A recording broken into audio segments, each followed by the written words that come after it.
बिस्मिल्लाहिर्रहमानिर्रहीम अल्लाहुम्मा सल्लि अला सय्यिदिना मुहम्मद व अला आलि सय्यिदिना मुहम्मद व बारिक वसल्लिम वसल्लि अलैहि।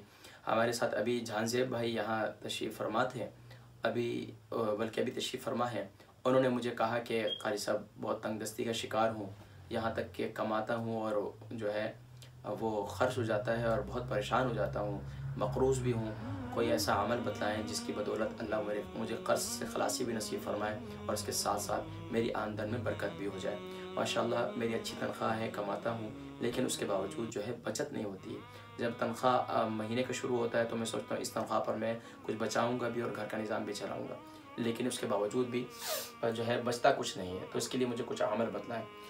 देखिए जी, सबसे पहले कोई भी अमल करने से पहले मैं हमेशा से कहा करता हूँ कि 40 दिन नमाज की पाबंदी करें, मैं उसके बाद बाकी मामलात कहता हूँ। अगर कोई शख्स वज़ाइफ से ही देखिए वज़ाइफ की बरकत से अल्लाह करीम ज़रूर आफ़ियत वाला और आसानी वाला मामला और बरकत वाला मामला फरमाते हैं, लेकिन सबसे पहले 5 वक्ता नमाज की पाबंदी। तो याद रखिए 5 वक्ता नमाज की पाबंदी कीजिए, एक काम करें। दूसरा ये काम करें कि दिन में बावज़ू रहें।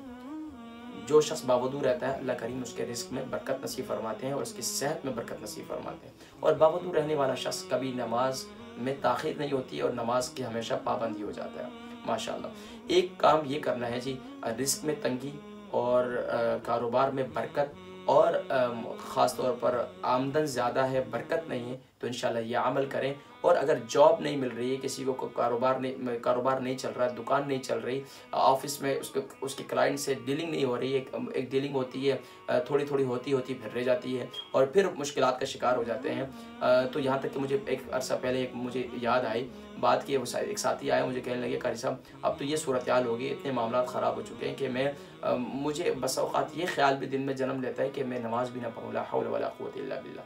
यानी शैतान इस कदर भी उकसाता है इंसान को, दीन से दूर करता है कि तुम्हारा रब, तुम नमाज भी पढ़ते हो, कुरान भी पढ़ते हो, उसके बावजूद तुमसे रब तुम्हें जो है रोज़ी नहीं दे रहा, और दूसरे लोग हैं नमाज नहीं पढ़ते, उनके कारोबार से। याद रखिए दुनिया का मिल जाना इस बात की अलामत नहीं होती है, लेकिन ज़ाहिरी बात है दुनिया ये हमारी ज़रूरत है, इसका निज़ाम हमने चलाना है, तो उसके लिए ये दुनिया हमारी ज़िंदगी का हिस्सा है। तो बहरहाल अल्लाह के नबी सल्लल्लाहु अलैहि वसल्लम ने दुआ भी तालीम फरमाई कि रब्बना आतिना फिद दुनिया हसना व फिल आखिरति हसना व क़िना अज़ाबन नार। यानी या रब्बल आलमीन तो हमें अच्छी दुनिया अता फरमा और हमारी आखिरत को भी बेहतर फरमा। यानी सबसे पहले अच्छी दुनिया का मिल जाना ये बड़ी दौलत है। नाज़रीन किराम, एक अमल बतला रहा हूँ। अमल ये है कि सुबह के वक़्त में ख़ास तौर पर फ़जर की नमाज के बाद तुलूए आफ्ताब से पहले 100 मरतबा तस्बीह मलाइका। बुखारी शरीफ की आखिरी हदीस मुबारक है सुब्हानल्लाहि व बिहम्दिही सुब्हानल्लाहिल अज़ीम। हदीस मुबारक है कलिमतान हबीबतान इलर रहमान थक़ीलतान फ़िल मीज़ान ख़फ़ीफ़तान अलल लिसान। इसके कलिमात में शायद कुछ आगे पीछे हुए हों, लेकिन हदीस मुबारक कुछ इस तरह है कि जिसमें अल्लाह के नबी सल्लल्लाहु अलैहि वसल्लम ने इरशाद फरमाया कि ये तस्बीह मलाइका है, इसको जो शख्स सुबह के वक़्त में पढ़ लेता है अल्लाह तबारक व तआला एक पढ़ने वाले की बरकत से पूरी कायनात को रिज़्क़ अता फरमाते हैं, चे जाए कि वो शख्स खुद महरूम रहे। तो ये एक ज़िंदगी का हिस्सा बना लीजिए कि सुबह के वक़्त में सुब्हानल्लाहि व बिहम्दिही सुब्हानल्लाहिल अज़ीम। इसके साथ एक और हदीस मुबारक में ये भी है सुब्हानल्लाहि व बिहम्दिही सुब्हानल्लाहिल अज़ीम व बिहम्दिही अस्तग़फिरुल्लाह के कलिमात भी मौजूद हैं। लेकिन अगर आप सुब्हानल्लाहि व बिहम्दिही सुब्हानल्लाहिल अज़ीम भी पढ़ लेते हैं तो फिर भी ठीक है, लेकिन अगर सुब्हानल्लाहि व बिहम्दिही सुब्हानल्लाहिल अज़ीम व बिहम्दिही अस्तग़फिरुल्लाह इसको भी शामिल कर लेते हैं तो सुब्हानल्लाह। बहरहाल अब ये आपने एक अमल ये करना है। दूसरा, आपने जो है मग़रिब की नमाज के बाद सूरतुल वाक़िया नहीं छोड़नी। घर में अपने बच्चों को, अपनी घरवाली को, सबको ये लाजिम कर लें कि आपने सूरतुल वाक़िया कभी भी नहीं छोड़नी। एक काम ये करना है और ये ज़िंदगी का हिस्सा बना लें। मुझे याद है अच्छी तरीके से हमारे असातिज़ा फरमाया करते थे कि अगर तुम भाई हम उस ज़माने में बचपन में थे, स्टूडेंट लाइफ में हमारे पास पैसे नहीं हुआ करते थे, फरमाया करते थे कि भाई अगर तुम चाहते हो कि तुम्हारी जेब खाली ना हो तो सूरह वाक़िया पढ़ लिया करो। वल्लाह अल्लाह की करम नवाज़ी कि सूरह वाक़िया को छोड़ा नहीं और अल्हम्दुलिल्लाह अल्लाह पाक ने बरकत अता फरमाई।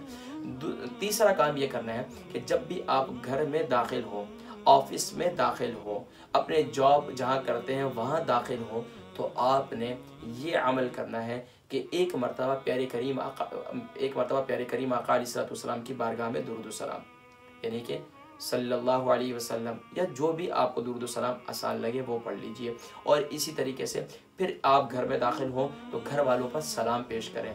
अस्सलामु अलैकुम वरहमतुल्लाहि वबरकातुहू। अगर घर में कोई नहीं है और सामने भी कोई नहीं है, ऑफिस में भी कोई नहीं है, तो अस्सलामु अलैना व अला इबादिल्लाहिस सालिहीन, ये अमल करें। और उसके बाद एक मरतबा सूरह इखलास पढ़ लें, कुल हुवल्लाहु अहद, ये सूरह इखलास पूरी पढ़ लें।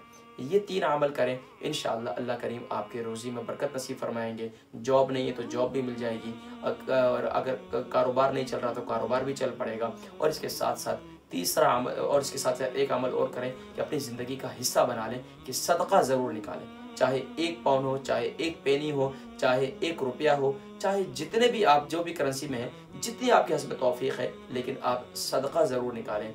अल्लाह तबारक व तआला सब की रोज़ी में, रोज़गार में बरकत नसीब फरमाए और सब के लिए आसानियाँ पैदा फरमाए। लेकिन आप जहाँ काम करते हैं, जिनके साथ काम करते हैं, उनके लिए भी दुआएं ज़रूर करें। अल्लाह करीम ने जिसके साथ जिसका रिस्क जोड़ा है, अल्लाह सब के लिए आसानियाँ और सब की रोज़ी रोज़गार में बरकत नसीब फरमाए। बिलखुसूस भाई जान ज़ैद साहब के लिए अल्लाह करीम उनकी रोज़ी रोज़गार में बरकत नसीब फरमाए। इजाज़त दीजिएगा अपने मेज़बान हकीम मोहम्मद फरहान सिद्दीकी को बरतानिया UK से। अस्सलामु अलैकुम व रहमतुल्लाहि व बरकातुहू व मग़फ़िरत।